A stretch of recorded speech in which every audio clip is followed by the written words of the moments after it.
Good evening, friends. Develop your English WBCS mains এর জন্য এই ভিডিও লেকচারগুলো চলছে. This is absolutely free of cost. You can access this video anywhere, or you can just access this video whenever you get time. Just listen to it. You can understand the concept of English and the structure of English. This is lecture 2 of this series. It is presented by Abhishek Banerjee. আমরা ভিডিওটাকে এমনভাবে তৈরি করছি এবং খুব বেশি সময় ধরে নিচ্ছি না, যাতে আপনাদের ইন্টারেস্টটা থাকে ইংরেজি শেখার প্রতি। এবং প্রত্যেকটা ভিডিও আমরা থ্রু বেঙ্গলি ওয়েতে আমরা ডেভেলপ করছি, পুরো বেঙ্গলি ওয়েতে আপনাদেরকে ইংলিশ শেখানো হবে। দেখা যাক আজকের আমাদের লেকচার সেশনে কি আছে। Have been two and have been plus noun, this is a very important topic. Have been two আমরা অনেক সময় বিভিন্ন জায়গায় দেখেছি, অনেকে চলতে ফিরতে কথা বলতে এই শব্দটা ব্যবহার করে, হ্যাভ বিন টু এবং have been noun. Have been two মানে হচ্ছে কোনো জায়গা থেকে ঘুরে চলে আসা, মানে আমি কোনো জায়গায় গেছিলাম, দেখলাম, দেখে চলে এসেছি অলরেডি, মানে অলরেডি আমার ভিজিট হয়ে গেছে জায়গাটা। সেই ধরনের সেন্সকে বোঝাতে গেলে আমরা হ্যাভ বিন টু শব্দটা ব্যবহার করে থাকি। আর হ্যাভ বিন প্লাস নাউন কখন হচ্ছে, তোমরা আগে ছিলাম এখন নেই। মানে আমরা কথায় কথায় বলি, তুমি আমাকে কি শেখাচ্ছ, তুমি আজকে যে ফিল্ডের স্টুডেন্ট বা তুমি যে ফিল্ডের টিচার, সেই ফিল্ডে আমি প্রফেসর ছিলাম এক সময়, এরকম আমরা অনেক সময় বলে থাকি। অর্থাৎ আমি সেটা ছিলাম কিন্তু এখন আমি আর সেটা নেই। এই সেন্সের ক্ষেত্রে আমরা হ্যাভ বিন প্লাস নাউন ব্যবহার করে থাকবো। উদাহরণ দিয়ে দেখা যাক। Some example that will make clear of this example. So first is আমি মন্দির থেকে ঘুরে চলে এসেছি, অর্থাৎ আমি মন্দিরে গেছিলাম, তারপর আমি এখান থেকে ঘুরে চলে এসেছি। অর্থাৎ I have been to temple, simply have been two, I have been to temple, আমি মন্দিরে গেছিলাম এবং সেখান থেকে ঘুরে চলে এসেছি। নাও তুমি কি দিল্লি থেকে ঘুরে এসেছো, কোয়েশ্চেন কি হবে, have you been to Delhi, have you been to Delhi, তুমি কি দিল্লি গেছিলে এবং ঘুরে চলে এসেছো। এই পুরো এতটা সেন্টেন্সকে আমরা শর্টে ব্যবহার করবো কোথায়, have you been to Delhi.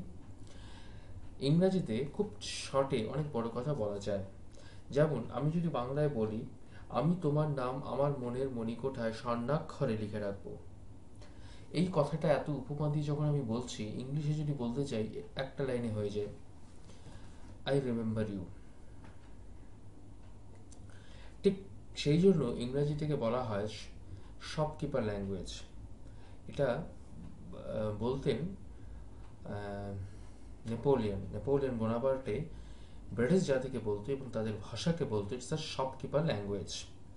এখানে কোনো আবেদন নেই, রস নেই, কোনো অনুভূতি নেই, ডাইরেক্ট কনসেপ্ট, ডাইরেক্ট বলে দেবা।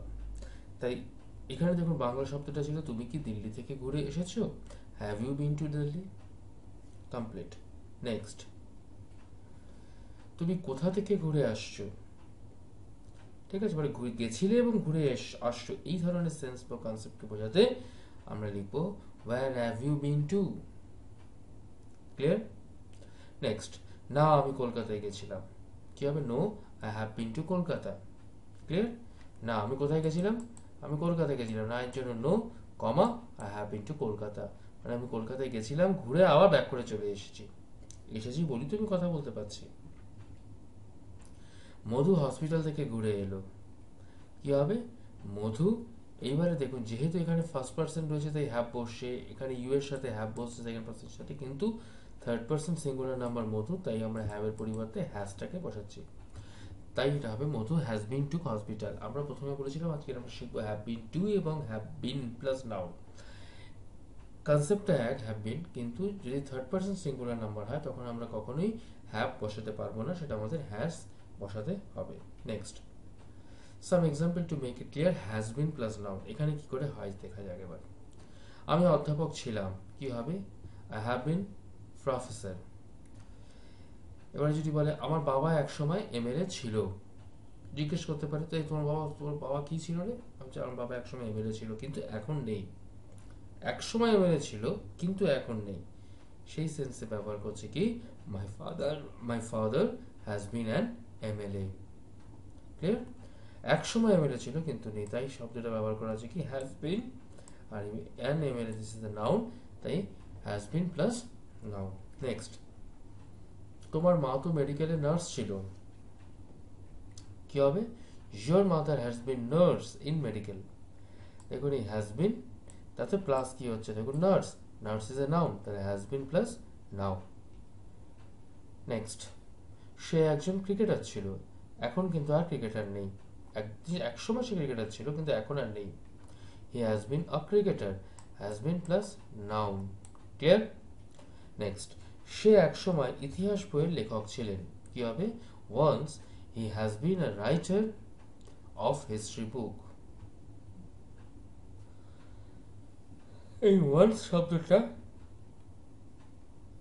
ব্যবহার না করলেও চলে। তোমার বাবা ভালো চিত্রশিল্পী ছিলেন, কি হবে? Your father has been good painter. তাহলে আমাদের ব্যাপারটা ক্লিয়ার হলো, কোথায় হ্যাজ বিন টু এবং কোথায় হ্যাজ বিন প্লাস নাউন আমরা ব্যবহার করব। Thank you very much, and if you like our video then please call us at 8509252215. This video is completely free of cost, you will get it complete free of cost. But if you want to join to our offline courses, so definitely you can join over there, but that is a paid course. So for that you need to call me 8509252215. Thank you.